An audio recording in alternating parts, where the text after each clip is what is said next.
Hey, you've been thinking about getting into trading, right? Maybe you've seen the headlines, heard the stories, or just want to take control of your financial future. The world of trading can seem complex and intimidating, but it doesn't have to be.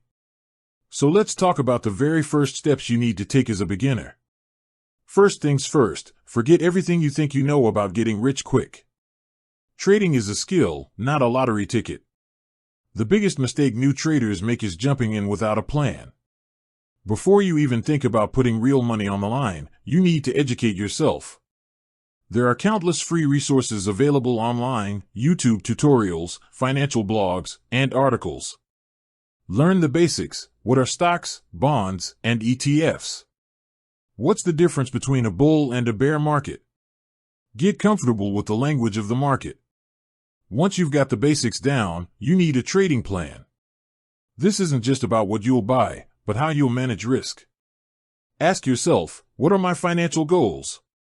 How much money am I willing to risk on a single trade? What will my stop-loss strategy be? A stop-loss is an order to sell an asset when it reaches a certain price, and it's your best friend for limiting potential losses. Don't skip this step. A plan keeps you disciplined and prevents emotional decisions when the market gets volatile. Now for the fun part, opening an account.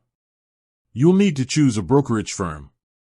Look for one with low fees, a user-friendly platform, and robust educational tools.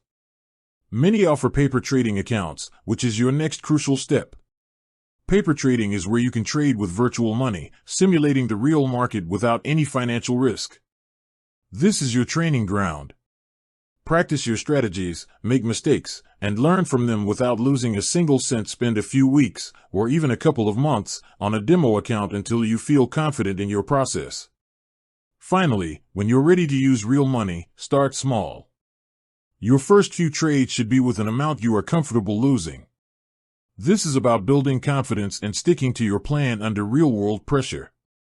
Remember, consistency is key. Focus on your process, not just the profits. Trading is a journey of continuous learning. Stay curious, stay disciplined, and always manage your risk. Good luck on your journey.